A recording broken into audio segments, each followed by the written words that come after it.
I got the video a week before that night. An anonymous Dropbox link. No sender. No message. Just a cold, gray folder titled, "You Deserve the Truth."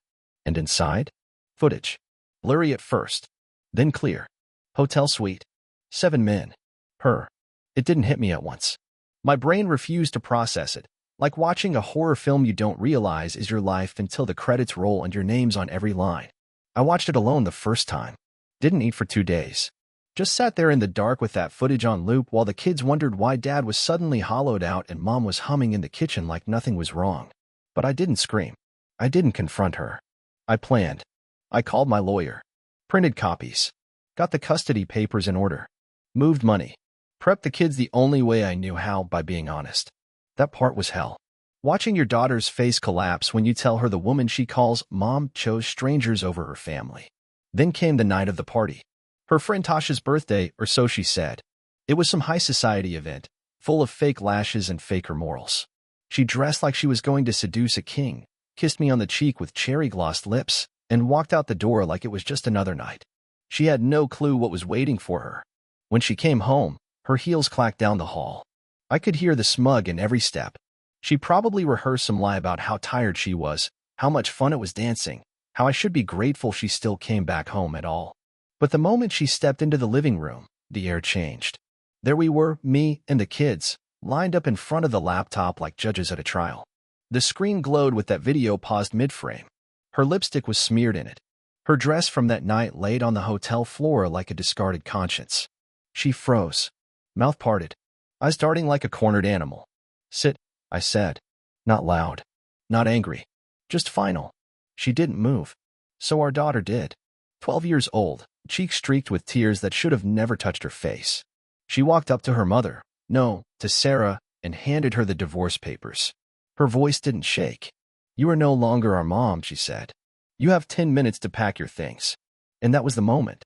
The death of the illusion. The mask slipped. Sarah opened her mouth, maybe to beg, maybe to lie again, but then this happened. Her lips trembled, like they were trying to form some excuse on autopilot. But her eyes, they were wide, empty. She knew. Right then, she knew this wasn't one of her usual screw-ups she could gaslight her way out of. She wasn't going to talk her way past me, past them. Her gaze landed on the laptop screen. The image still frozen on her smirking face, hair tossed, hands on places they had no right being. 7 men, every one of them with their face out of frame. But not hers. She had center stage. Sarah staggered slightly. She wasn't drunk, at least not anymore. No, that was her whole world tilting. That was the weight of consequences finally settling on those designer heels. I can explain," she croaked. The same voice she used when she lost track of time at girls' night. When she came home with a hickey and claimed it was a curling iron burn. But I didn't flinch. I sat still. The kids were watching me. I was their anchor now. "You've got 8 minutes," I said. 7, if you keep wasting time." She looked around like a hostage, but there were no allies in that room. No outstretched hands. Just her family, her real family, turned stone. Our youngest, Max, was curled into my side. He didn't really get it. He's 6, but he understood enough. He'd heard the arguing. He saw the way she stopped showing up for his games. Kids know. They always do. Our daughter stood like a sentry, her jaw clenched so hard it looked like it might snap. That paper she handed over, the divorce filing, it still sat in Sarah's limp hands. She hadn't even looked at it. "Are you seriously doing this in front of the kids?" She hissed suddenly, a flicker of that old manipulative spark returning. "You're traumatizing them." I almost laughed. "I traumatized them?" I said, standing slowly. "No, Sarah. You did that. Every time you crawled into our bed reeking of some stranger. Every time you lied to their faces, kissed them goodnight with someone else's sweat still on you. That was you. And that was when it snapped. The facade. The performance. Whatever mask she'd been holding up, gone." She threw the papers on the ground and barked a bitter laugh, that same scoff she used when I'd ask her if she still loved me. The one that said, "You're nothing." "So what now?" She snapped. "You think kicking me out fixes everything? You think they'll thank you for this?" "I'm not trying to fix anything," I said calmly. "I'm just removing the infection." That one hit. I could tell by the way she flinched. She turned to the kids, and I could see her switching tactics, damage control. She knelt, tried to reach for our daughter. "Honey, please," she whispered, crocodile tears loading up fast. "I'm still your mother." "No, you're not." our daughter said, stepping back like her touch was poison. You're just a woman who gave birth to me. That's it. I swear, in that moment, I saw something break behind Sarah's eyes. Not regret, not remorse, just fear. The kind of fear someone feels when they realize they've lost control and it's never coming back.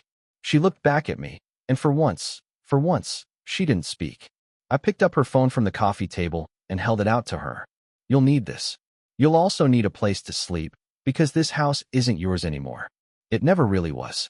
But, she started, voice cracking. No, but. This isn't a debate. I already had the locks changed. The bank account's locked. The lawyer notified. You've got exactly 5 more minutes, and then I'm calling a cab.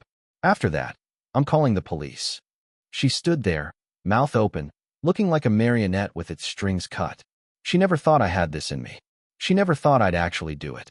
That's the thing about betrayers. They mistake patience for weakness.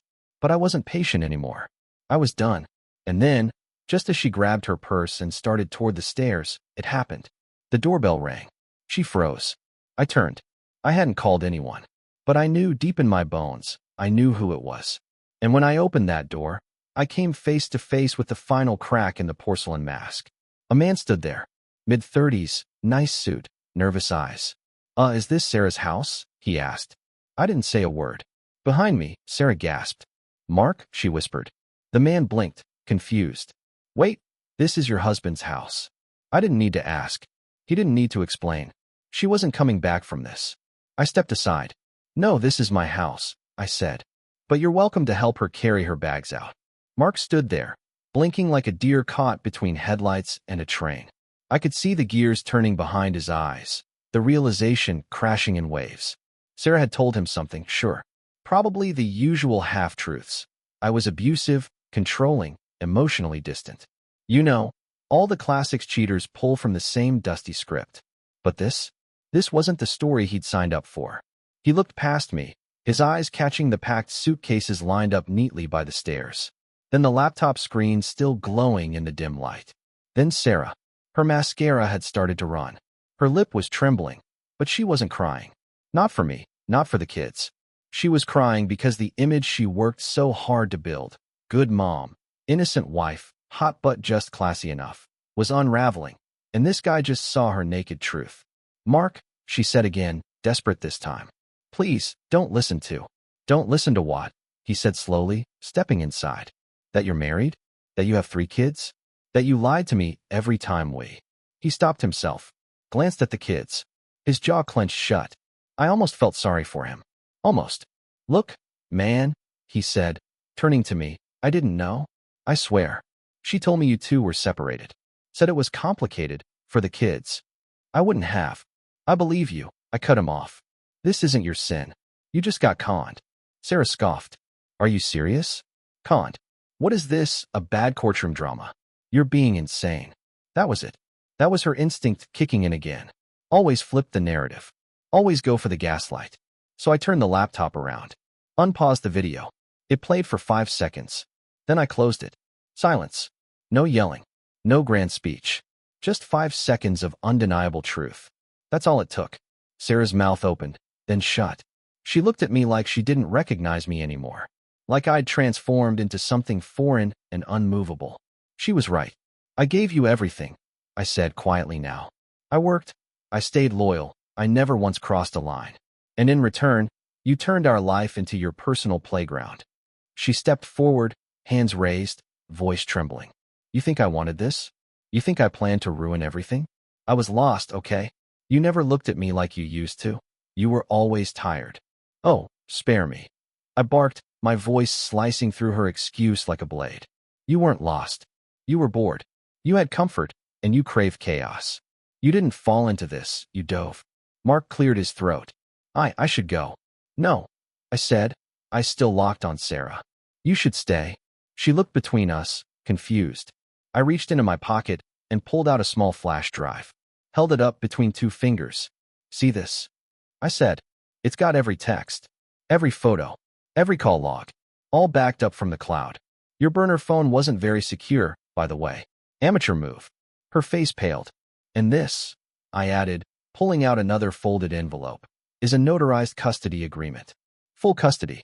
No visitation, no shared holidays. Just signatures and silence. You can't be serious. Oh, but I am. Her voice broke. You'd really take my kids away from me? I didn't take anything. You gave them away the moment you decided a bed full of strangers was more fulfilling than the family who loved you. Then I handed the envelope to Mark. You're in this now. Might as well read the last page. It has the names of the other 6. His eyes went wide. You didn't think you were the only one, did you? I said. Sarah lunged for the envelope, but I was faster. He gripped it tight and stepped back like he'd touched fire. Get out, I said to her. You've got 2 minutes. Mark didn't follow her. He just stood there like he'd been gutted, paper trembling in his hand. She hesitated at the door. Not crying, not begging, just broken. Like she finally understood this wasn't some temporary fight that would blow over in a week. This was permanent. This was justice. The door closed. Silence followed. Our daughter sat down beside me, her small hand slipping into mine. You okay, Daddy? I nodded. Not because I was, but because I would be. I looked back at Mark. He still hadn't moved. You need anything? I asked. He shook his head, slowly. No, I think I just need to rethink my entire life. Good place to start, I said. You want some coffee? He actually chuckled at that. The first real sound since the storm hit. Yeah, he said. Yeah, I do. We walked into the kitchen together. 2 men, once strangers, now bound by the same cruel woman, sitting at the same scarred table, facing the same truth. You don't always see the betrayal coming, but you can decide how the story ends. The door had been closed for 10 minutes. The silence after Sarah left wasn't peace. It was aftermath. Like when the storm passes and you step outside to see your roof half gone and trees ripped from the ground. Calm, sure, but nothing looks the same. Mark sat across the table nursing his coffee like it was medicine. Eyes glazed, lips tight. Still staring at the envelope, like the names inside might rearrange themselves into something less brutal. They all knew, he finally asked. About me. Yeah, I said. You were the Thursday guy, from what I could piece together. He flinched like I'd punched him. I didn't sugarcoat it. Didn't have the energy. Truth was the only thing either of us had left. I thought she loved me, he muttered. I thought we had something real. Joined the club. We sat there like that for a while, 2 men who'd loved the same fraud, both used like accessories, both discarded when we'd served our purpose. I wasn't mad at him. How could I be? He wasn't the one who made vows. He wasn't the one who kissed me goodnight after slipping out of someone else's bed. Can I ask you something? He said, voice low. Sure. Why'd you show the kids? That one made me pause. I looked over at the living room, our daughter now asleep on the couch, curled up with Max, a blanket draped across them like a makeshift shield from everything ugly in the world. Because lies rot the soul, I said. And I won't let them grow up thinking love means silence, or that betrayal should be tolerated just because someone says, I'm sorry. He nodded. Slowly. Like that hit somewhere deep. I wish my dad had done the same when my mom ran off, he whispered. Instead, he just shrank. Let her walk all over him, even years later. Made me think that's just what love meant. You let people hurt you until they get bored and leave. He looked up, eyes suddenly clear. But you didn't shrink. No, I said. I sharpened. 2 days passed. Sarah tried to call. I blocked her. Then she tried from her mom's phone. Her sister's. Some unknown number I knew was probably a burner she picked up from the gas station on 5th. Each one went straight to voicemail. I didn't need to hear the apologies. I'd memorized the script already. Every cheater says the same thing. It was a mistake. It didn't mean anything. I miss my family. But she didn't miss her family. She missed control, comfort, the clean laundry, the security of a man who paid every bill and asked for nothing but loyalty in return.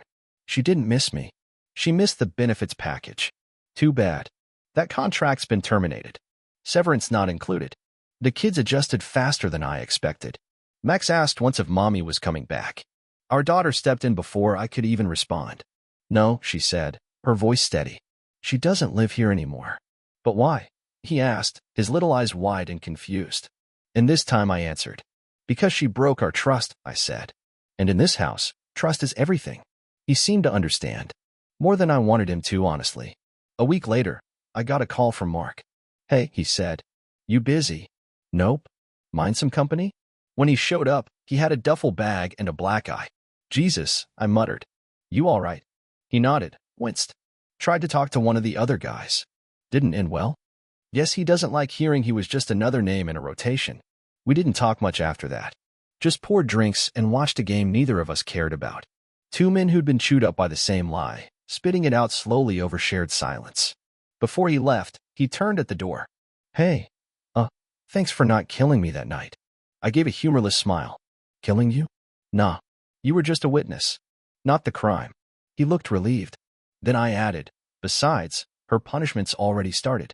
He paused. How do you mean? I tapped the side of my head. She's alone now. Really alone. No more secrets. No more games. Just the echo of everything she threw away. You think she can sit in that for long without breaking? Mark didn't answer. He didn't need to. That night, I sat on the porch, a beer in my hand, stars overhead, and something that almost felt like stillness in my chest. Not peace. Not yet. But justice? Yeah, that was starting to take shape. And I had plans. Because exposing the truth was just the beginning. A month had passed. 30 days since Sarah walked out of this house and out of our lives. Funny thing is, when you remove the infection, the body starts to heal quicker than you think. The kids smiled more. Laughed louder. We cooked dinner together again, burned the garlic bread twice, and nobody cared. The ghost of her? She faded a little more each day. But I wasn't done. You see, betrayal like hers doesn't get buried. It gets processed, examined, dissected. And then it gets leveraged. I wasn't looking for revenge in the way people expect. No screaming, no slash tires, no social media exposés. That stuff? That's fireworks for the weak. I was aiming for something cleaner. Consequences. And I started with the finances. Sarah had never been great with numbers. She liked the swipe of the card, not the statement that followed. So while I paid the bills and balanced the accounts, she spent spa days, Botox, business dinners where the only business getting handled was zipped up in someone else's pants. The burner phone? Goldmine. I traced every number, every Venmo transaction, every receipt. There were hotel charges she thought I didn't see, one she booked under fake names but forgot were linked to a joint card. Amateur. I handed it all to my attorney in a manila folder titled Disrespect, Exhibit A. He raised an eyebrow. You're going for full custody, spousal support denial, and punitive damages? I'm not going for it, I said. I'm taking it. He smiled like he'd been waiting his whole career for a client like me. Then came the part I'd been planning in the background. Sarah had an online presence. Of course she did. Selfies with inspirational quotes. Grateful for the little things beneath a photo of her sunbathing with someone else's husband. She branded herself as a life coach 2 years ago. No certifications. No credentials. Just a ring light and lies. She had clients, mostly desperate women trying to reclaim themselves post-divorce. Irony's a hell of a thing. So I did what anyone with a working laptop and a righteous fury would do. I built a trail. Screenshots. Audio clips. Compiled timelines. Nothing doctored, nothing fake, just everything in chronological order. From the first text she sent to Mark, "You make me feel seen," to the hotel bill from her yoga retreat that coincided perfectly with Max's birthday. I didn't leak it. I left it where it could be found. A disgruntled client posted it first.